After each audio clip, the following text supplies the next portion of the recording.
Hi, this is John with Flat 6 Motorsports, and we're going to show you how to install the Flat 6 Motorsports Cold Air Intake on this 996 Carrera. Now this fits the 996 and both the 997.1 Carreras, Carrera S's, so the 3.4, 3.6, and the 3.8 liter motor. Now our intake kit consists of a silicone inlet tube, a aluminum block-off cap that goes on the stock airbox, and then we also include some black clamps that provide kind of a nice stealth look. Now this is actually a Tiptronic, so our automatic kit also comes with a breather hose for the extra hose that comes on the automatic version.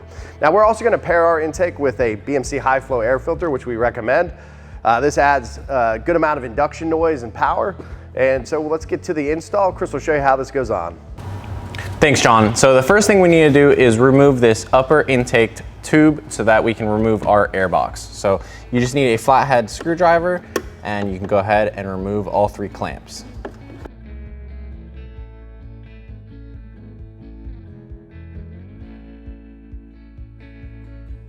So with the three clamps removed, you can go ahead and pull this hose off.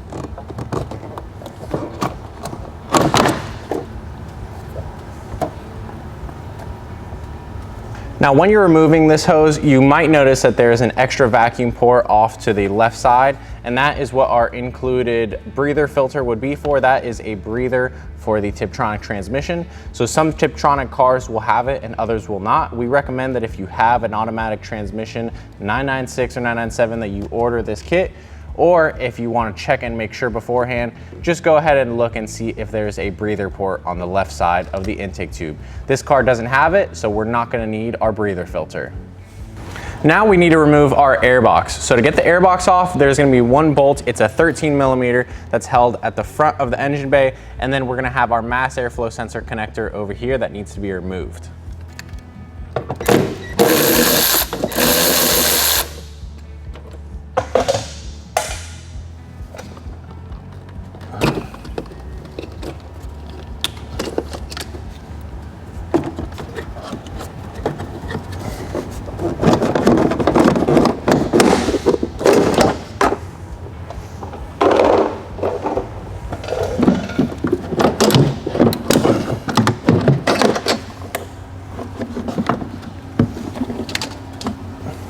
Now with our airbox removed, we need to undo the 7 Phillips head screws that hold the airbox together so we can change out our inner air filter.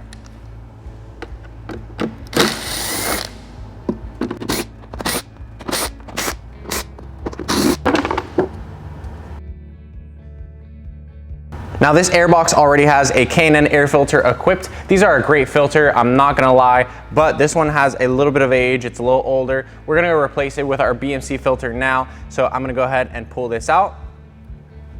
And now with our new BMC air filter installed, we can go ahead and reassemble our airbox.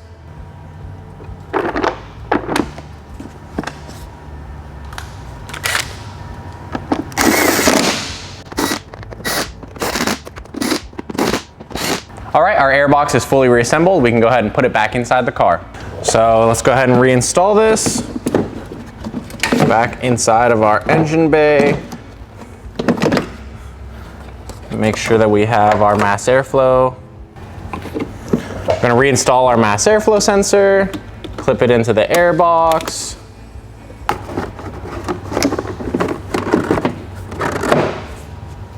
So now what I'm gonna go ahead and do is prematurely install these clamps. We're just gonna get them onto the hose so we can get our hose fitted inside the engine bay.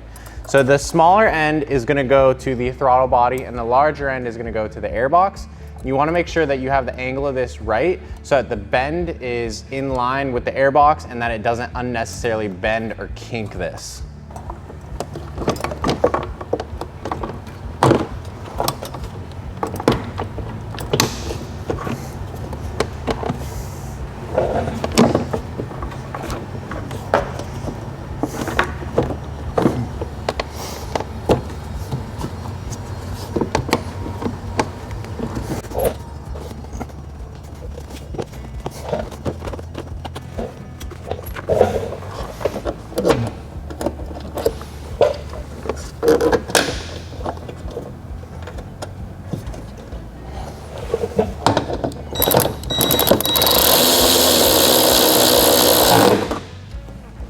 And now that we have the silicone tube in the right spot, we can go ahead and tighten our clamps. Now, something to take care of if your car is older, has sagging engine mounts, you might notice that the intake tube has a slight kink in it, and this happens when the engine starts to sag closer to the intake box, and then the hose is essentially too long. So if you run into this issue where you've got too much of a kink in the hose, we recommend cutting off about 1/4 of an inch to 1/2 of an inch off of the throttle body side of the hose.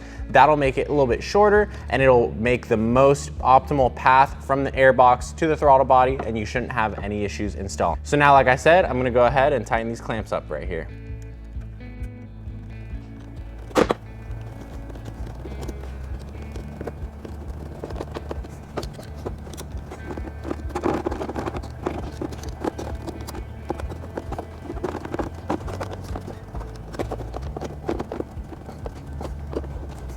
Now finally, the last step, since we have our intake tube installed and the clamps are tightened on either end, we can go ahead and install our Resonator block-off cap.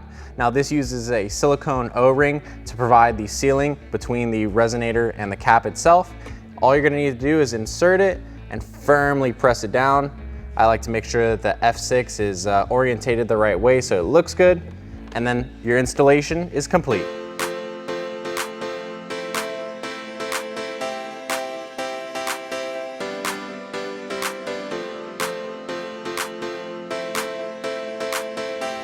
Thanks, Chris, for the step-by-step. Now let's close this hood, take this thing for a spin. Now, if you run into any challenges or have any issues while installing this product, feel free to contact us, either email or phone.